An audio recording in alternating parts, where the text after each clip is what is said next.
اینقدر که از بالا بالاها حرف میزنین واقعا تعجب برانگیزه. واسه این که خواهرزادتون عروستون شده. نمیدونم چطوری قبولش کرده. روز خوبی تو شرکت داشته باشی باشه؟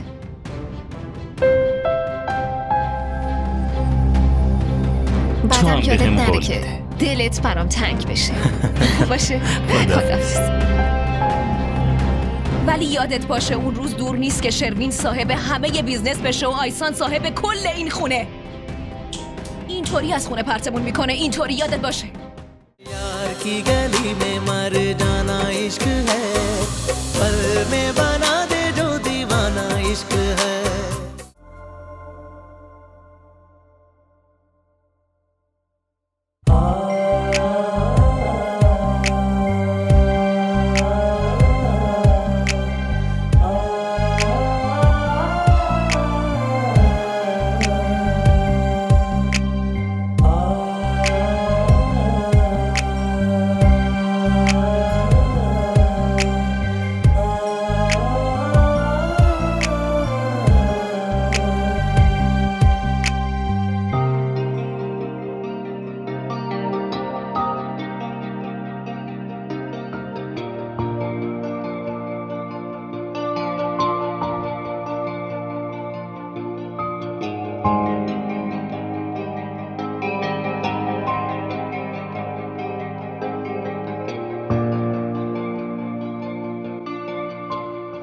صبح شده؟ آره صبح.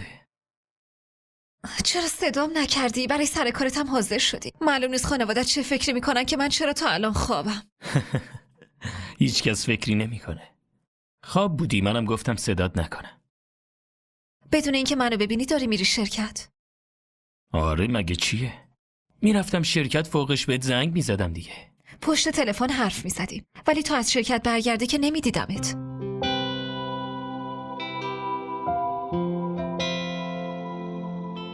خب چی میشد؟ خب چی میشد؟ خب اینطوریه که در واقع زنای خوب همیشه باید شوهرشونو تا دم در ماشینش بدرقه کنن. یعنی این که منم باورم بشه یه زن خوب گیرم اومده؟ بله باور کن.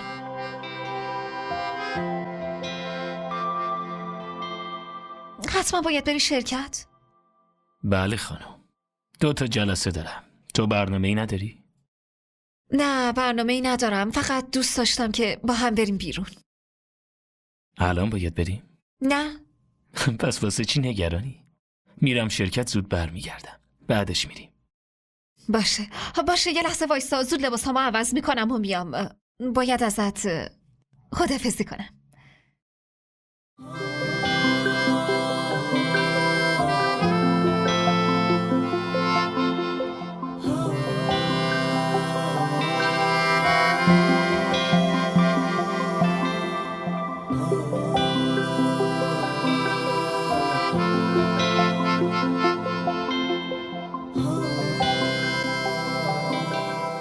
آخه این چه وضعشه؟ از کی گفتم صبحونه رو آماده کن؟ برای چی هنوز میز صبحونه رو نچیدی؟ میدونی که شروین باید بره زود شرکت، دیرش میشه. چقدر طول میکشه؟ چشم خانم، الان 10 دقیقه آماده زود میکنم. تمومش کن، برو. باشه. املت پنیرم حتما درست کن. شروین دوست داره. از فردا مسئولیت آشپزخونه با من. باید به خدمتکارا کاراشون رو گفتی که. دخترم برای چی تو بری آشپزخونه؟ خدمتکارا هستن دیگه، خودشون کارا رو میکنن، نمیخواد تو بری. تو خونمونم همین کارو میکردم، اینجا هم یکم انجام میدم. آره دخترم، ولی شماها یه مشکلی دارین که برای زناتون عادیه تو آشپزخونه کار بکنن. ما این کارا رو میدیم خدمتکارا بکنن، بذار انجام بدن دخترم. مامانم راست میگه. تو چرا الان دیگه درس تو ادامه ندی؟ باید سر خودتو گرم کنی دیگه. اصلا من داشتم فکر میکردم یه ماه عسل بری. ماه عسل؟ آره فکر خیلی خوبیه. آره ولی تو هیچ وقت حالا از این فکرای خوب نکردی. همین دیروز عروسیمون بوده. ما عسل هم میریم، چی میشه مگه؟ اصلا همه بیایم با هم بریم. فکر بدی نیست؟ حله، با هم میریم. نه چطوری به همتون با هم دیگه برید؟ من تنها میشم اینجا. یه کاری بکنین، اول نیروانا و رضا برن، اینا که برگشتن شما 2 برید با هم دیگه، باشه؟ تازه این مدتی هم که نبودی کارا خیلی به هم ریخته شده بودن پسرم. آره راست میگین، میدونم کارا خیلی به هم ریختن. شما 2 برید، ما بعدن میریم، مگه نه آیسان؟ باشه. حالا ماحصل کجا میخواید برید؟ باشه، اصلا سفر ماحصلتون هدیه از طرف من. بابا خیلی مشتی هستی داداش، خیلی ممنون، ولی فرصت نکردیم بهش فکر کنیم. نیروانا تو بگو، دوست داری کجا بری؟ بعداً تصمیم میگیریم، باید فکرامونو بکنیم. ای بابا خب بگید دیگه. حالا تا شب فکراتونو بکنیم. مامان من برم شرکت، همونجا صبحونه میخورم. نه باید صبحونه بخوری بعدش مامان بری. جلسه دارم، دیرم میشه. فکراتونو بکنید بعداً بهم بگید. خداحافظ.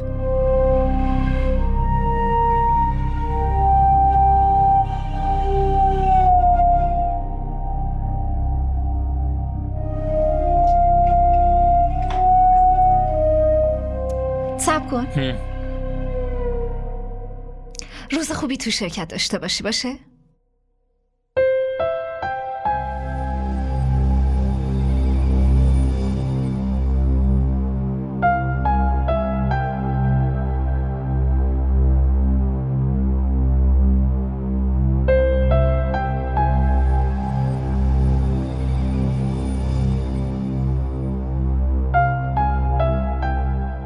بعدم یادت نره که دلت برام تنگ بشه. باشه؟ خداحافظ.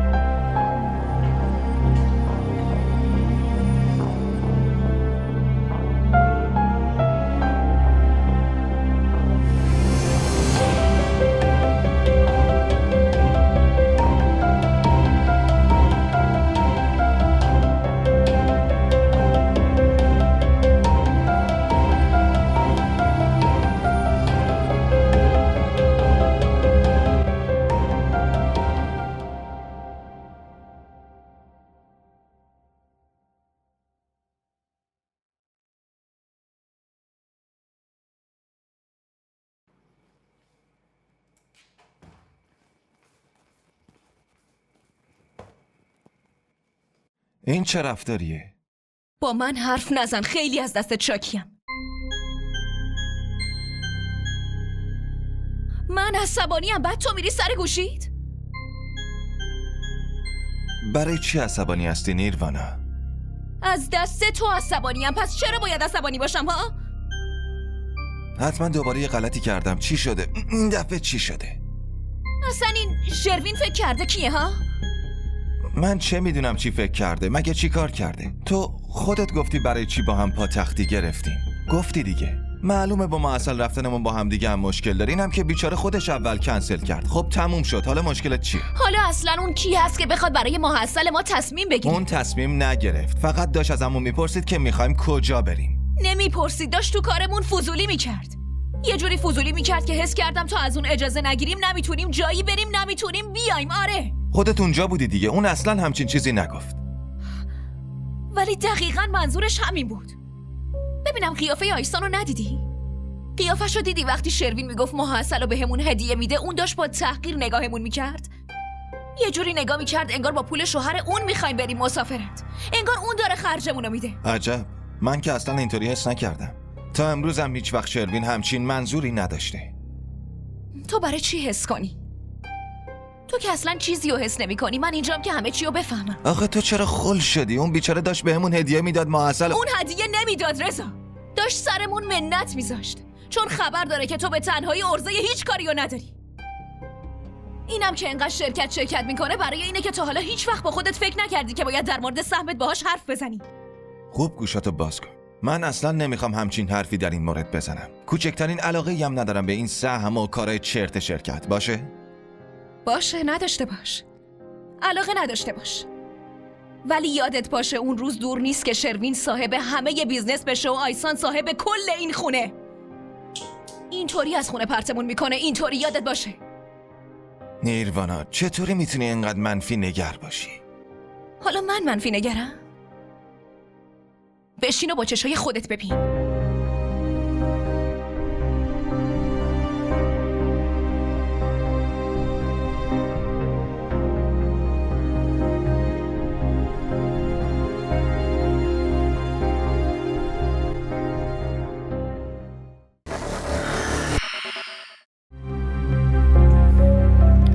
انگار خیلی خوشحالی. تو؟ آره منو نابود کردی، بعد چطور میتونی خوشحال باشی؟ چرا آمدی اینجا عارف؟ تو رو که دیدم طاقت نیاوردم، برای همین اومدم جلو. حالا حس نمی کنی به من خیلی ظلم کردی؟ به من قول ازدواج دادی و زندگی تو با اون شروین شروع کردی. ببین، بزرگترا برای ازدواجم تصمیم گرفته بودن. من تصمیمی نگرفتم، ولی الان دیگه ازدواج کردم. لطفاً هرچی بوده دیگه قبولش کن. نه، من قبول نمی کنم. نمیخوامم قبول کنم.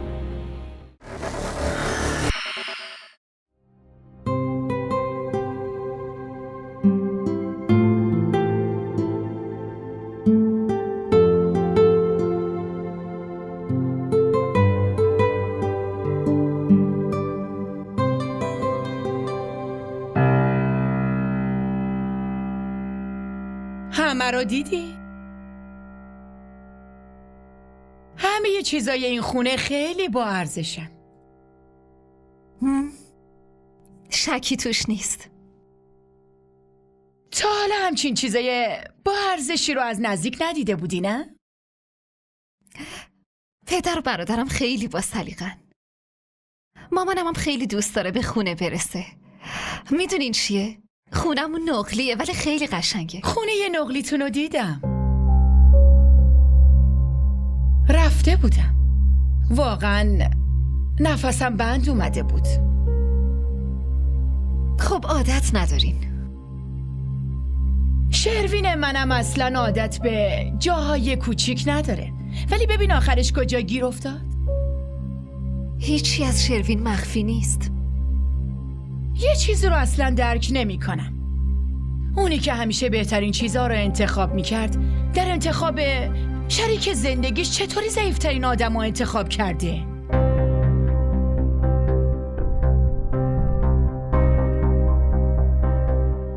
یه چیزی بهتون بگم. اونقدر که از بالا بالاها حرف میزنین واقعا تعجب برانگیزه. واسه این که خواهرزادتون عروستون شده. نمیدونم چطوری قبولش کرده.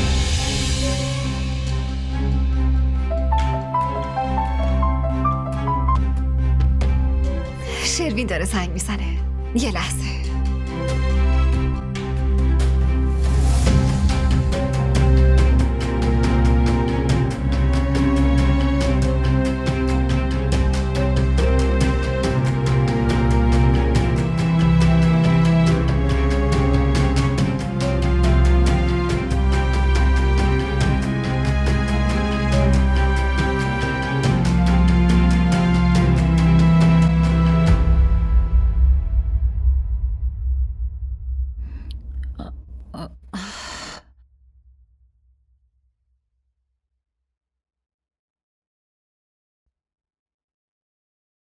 سایما هست که داروامو بده دخترم. اون حواسش هست، تو زحمت نکش. خودم هم به این زحمت علاقه ای ندارم، ولی چی کار کنم؟ حامد میگه باید ازت مراقبت کنم. خب به حامد بگو که سایما مراقب من هست. اگه خودت اینو به حامد بفهمونی برای همیشه ممنون دارت میشم. باشه، خودم با حامد حرف میزنم. راستی از دست دخترت همه چی رو میخوردی، هم غذاتو هم داروهاتو. من دستم زهر داره که تا چشت به من میفته دهنت بسته میشه. اصلا اینطوری نیست، فقط زحمتت میشه، برای همین گفتم نمیخوام. آره زحمتم که میشه. میدونی چرا؟ چون تو و دخترت چشم دیدن خوشبختی منو ندارین. اولش که دخترت آتیش زد به آرزوهام، بعدم روز عروسیم هر کاری دلش خواست انجام داد. خودش هم از اینجا رفت، تو هم که افتادی اینجا. به چه زحمتی حامدو راضی کردم که بریم اسلام آباد و گفتم خوبه زن و شوهر با هم دیگه وقت میگذرونی، ولی نه خیر، انگار نمیتونستی تحمل کنی. یه جوری نفست گرفت که نفس ما رو هم بگیری و برگردونیمون اینجا. حالم واقعا بد شده بود لیلا. بهونه خوبیه برای اینکه دخترتو برگردونی این خونه. داری بهم تهمت میزنی. آیسان زنگ زده به سایمام گفته که حال من اصلا خوب نیست. وگرنه شاید اون بیچاره اگه من میمردم هم خبردار نمیشد. خیلی فیلم خوبی بازی کردی، البته با کمک دخترت. چطوری دختر و دامادت وقتی ما خونه نبودیم به موقع اومدن و رسوندن اسم بیمارستان؟ چطور جونتو نجات دادن؟ با این حرفا، با این اداها دل حامدو نسبت به دخترت نرم کردی، ولی دل منو نمیتونی. سایما هم خوب دست به یکی کرد باهاتون. دفعه دیگه همچین غلطی بکنه مثل سگ میندازمش بیرون. کیو میخوای از خونه بیرون کنی؟ سلام. سلام علیکم. من داشتم سایما رو میگفتم. چه غلطی کرده؟ دیر بهمون خبر داده. درست میگی، ولی دیگه از این خبرها نیست، چون من هیچ وقت مامانو تنها نمیذارم. منم داشتم همینو به مامان میگفتم. مگه یه نفر چند بار اشتباه میکنه؟ چه زود از دفتر برگشتی؟ حالت خوبه؟ آره حالم خوبه، کاری نداشتم، برای همین زود اومدم. خوب کردی. من الان میرم یه چیزی برات میارم.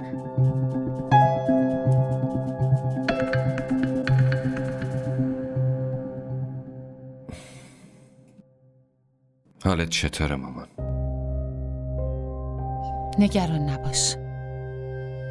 خیلی مراقب خودت باش. خیلی نگرانتم. نمیخواد دلت شور منو بزنه، نگران نباش.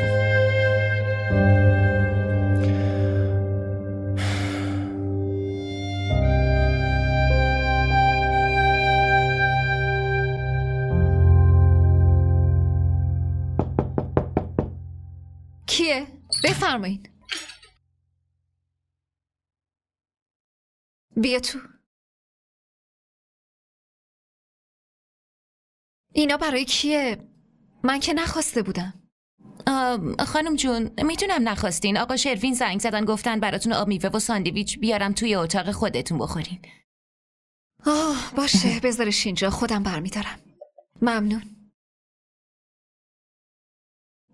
لباساتون رو اتو بکنم؟ آره لطفاً اتوش کن. بیا ببین، با دقت اتوش کن، نسوزونیشا باشه؟ باشه چشم. شما خیلی خوبین. خانم آقا شروین بایدم اینطوری باشه. اون نیلو خانم که... نیلو چی گفته؟ هیچی، الان لباساتون رو اتو میکنم خب میارم. بگو نیلو خانم دقیقاً چی گفته؟ اگه کسی به گوششون برسونه خانم منو دعوا میکنن. اینجا به جز من و تو کی هست که بخواد بشنوه؟ زود بگو. راستش خانم، نیلو خانم، همیشه دیدم به نیلو خانم و نیروانا خانم گفتن که عروس این خونه میشن. نیروانا خانم که اومد، ولی نیلو خانم هم با اینکه کلی سعی کرده بازم آقا شروین قبولش نکرده. خیره، بهترم میشه. اینجا از هیچ کس خوششون نمیومد. لباساتون رو اتو میکنم میارم. لطفاً درم ببند. چشم.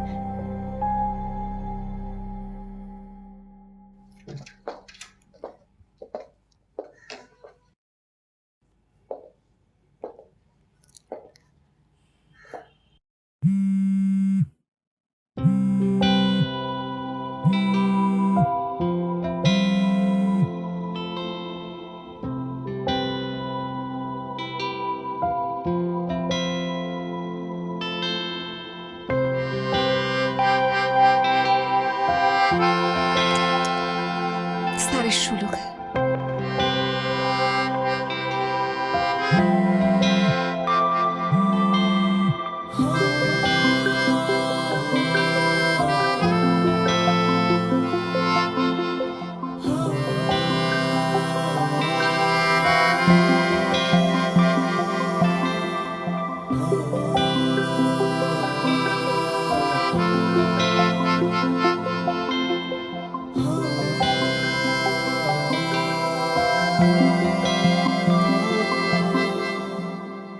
الو؟ بازم به هم زنگ بزن، تا وقتی هم جواب ندادم همینطوری تماس بگیر. یعنی چی؟ زنگ زدم دیگه. منتظر تماستم. شروین،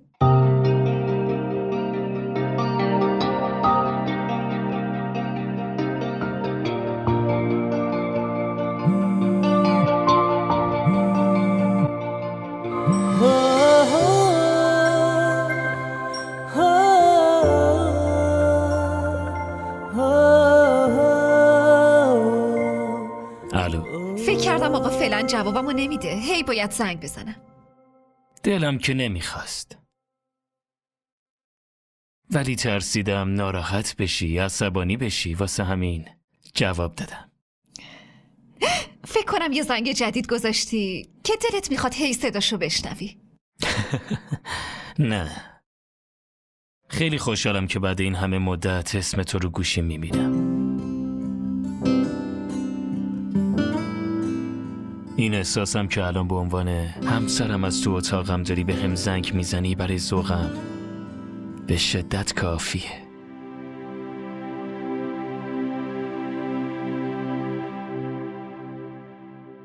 چرا ساکت شدی؟ هیچی. خب به هم بگو که برای چی زنگ زدی گفتی ساندویچ بیارن؟ وقتی شنیدم خانم درست ناهار نخورده باید سفارش میدادم دیگه. اصلا نیازی به این کارا نیست. واسه چی نیازی نیست؟ الان وظیفه من مراقبت باشم. تو مراقب من باشی کی مراقب خودت باشه؟ تو مراقبمی. همینجوری مراقب همدیگه ایم و زندگیمون رو میگذرونیم. انشالله. انشالله. برنامه عصر حله دیگه. خب باشه، از طرف من که حله. خودت کاری نداری؟ من فقط یه جلسه دارم، همین که تموم بشه میام پیشت. میدونم منتظرم میمونی. انگار خیلی مطمئنی که منتظرم. آره مطمئنم، چون اولین بار بعد از ازدواج خودت خواستی که با هم بریم بیرون. آره. چی پوشیدی؟ رنگ مورد علاقتو پوشیدم. خیلی به سلیقه من داری احترام میذاری. خب چی کار کنم؟ سلیقت برام مهم نباشه. اصلا یه کاری میکنیم رنگی رو میپوشم که تو اصلا خوشت نمیاد. هرچی بپوشی بهت میاد. جدی؟ باشه. فقط موهات باز باشه، خیلی جذاب‌تر میشی. چشم. خداحافظ. شب میبینمت. خداحافظ.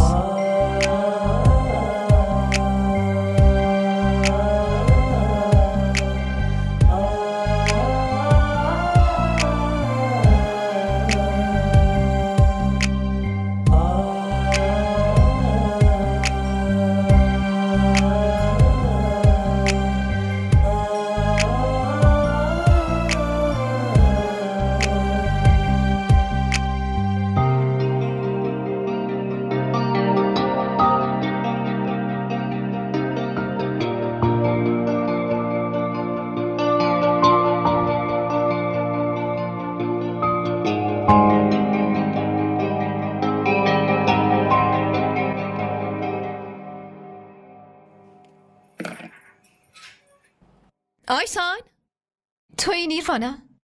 بیا. ببینم مزاحمت که نشدم. نه اصلا. ببین راستش چون تویی باید اجازه بگیرم، اما اگه نیلو بود دیگه نیازی به اجازه گرفتنم نبود.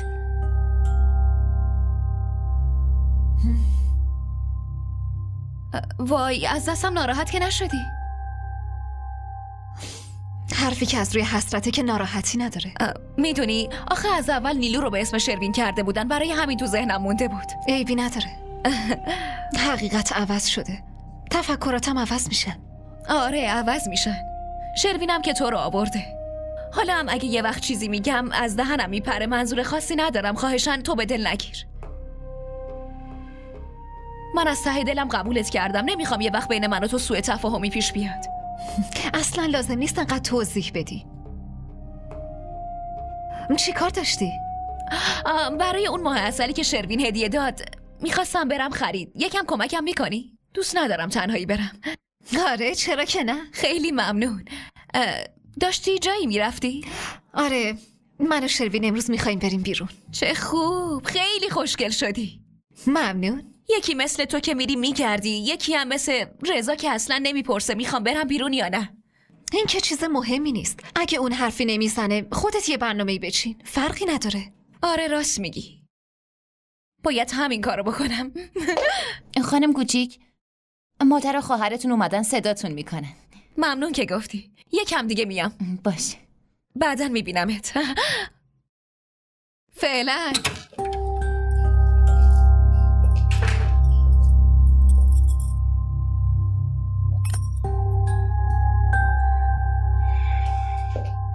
به سلامتی دارید میرید حج و عمره، مبارک باشه. ولی نیلو رو میخواین چی کار کنین؟ چی بگم خواهر؟ منم نگران همین موضوعم. نمیتونم با خیال راحت برم. با خودمون گفتیم بفرستیمش بره خوابگاه، ولی نمیتونیم دختر جوون رو توی خونه تنها ولش کنیم و بریم که. این چه حرفیه داری میزنی خواهر جون؟ حالا دیگه خونه خالش براش خیلی تنگ شده که میخوای بفرستیش بره خوابگاه؟ نه خواهر، اینطوری نیست. راستش با خودمون گفتیم درست نیست اینجا بمونه. بعدشم ما واقعا هیچ راه دیگه ای نداریم. چرا راهی نداری؟ من اینجام، خاله جان هست. ما مراقبش هستیم. برای چی بره خوابگاه؟ بیاد همینجا. اینطوری نیست نیروانه جان. اینا دارن با این حرفا به هم میفهمونن که ازم متنفرن و به هم دارن میگن که ازم ناراحتن. خب ایوا خواهر، اصلا اینجوری نیست. اشتباه برداشت کردی. راستش خود نیلو هم نمیخواد بیاد اینجا. نه نیلو که اصلا مهم نیست. اون بچه هست هنوز. خودم باهاش حرف میزنم. مطمئنم رو حرف من اصلا حرف نمیزنه. خاله جان راست میگه. اینجا بمونه بهتره. بابا بذار بیاد اینجا بمونه لطفاً. باشه. اگه اینطوری صلاح میدونی پس بهتری خودت باهاش حرف بزنی. ممکنه حرف خالش رو گوش کنه. آره چرا گوش نده؟ برو ببین چرا هنوز چایی نیاوردن. الان میرم میبینم. خب دیگه همه کارایی رفتنتون رو کردی؟ فقط دعا کنی سفر به خیر و سلامت بگذره. حتما انشالله به سلامت برین و برگردین.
حواست کجاست؟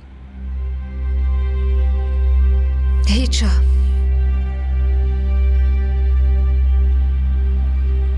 پس چرا چیزی نمیگی؟ چون چیزی نپرسیدی. حس میکنم چون نیلو قراره بیاد خونمون بمونه ناراحتی. اینطور نیست؟ نباید ناراحت باشم. اصلا نباید باشی. مگه برامون اهمیتی داره که بخوایم حتی بهش فکر کنیم؟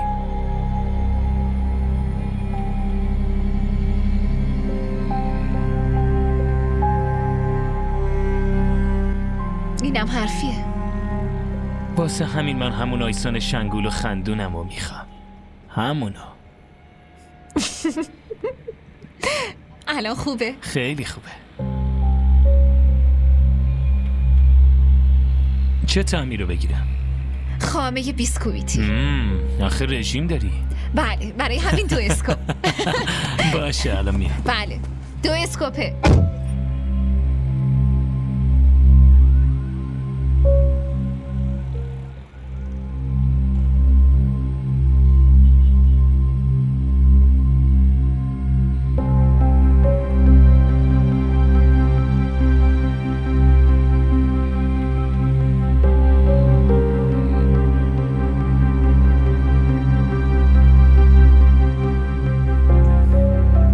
انگار خیلی خوشحالی. تو؟ آره منم. منو نابود کردی، بعد چطور میتونی خوشحال باشی؟ چرا آمدی اینجا عارف؟ تو رو که دیدم طاقت نیاوردم، برای همین اومدم جلو. حالا حس نمی کنی به من خیلی ظلم کردی؟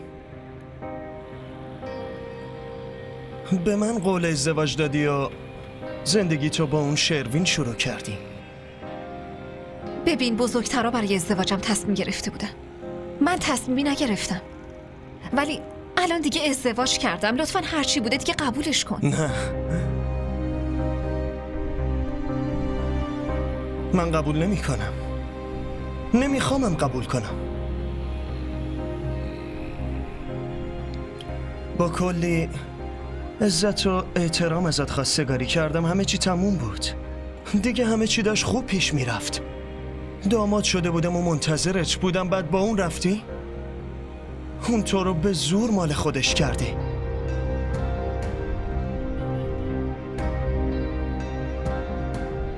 قدر آدمی که بهت احترام گذاشت و ندونستی. چطور میتونی کنار اون خوشبخت باشی ایسان؟ بهم بگو.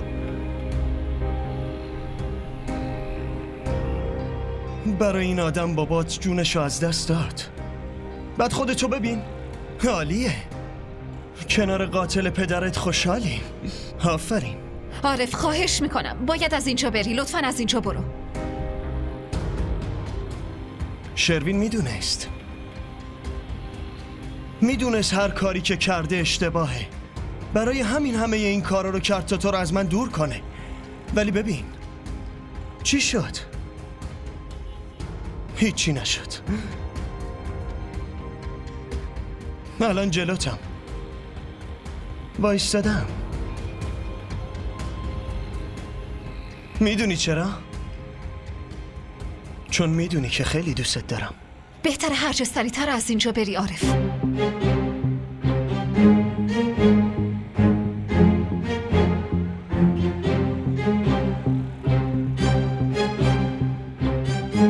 منتظرت میمونم ایسان.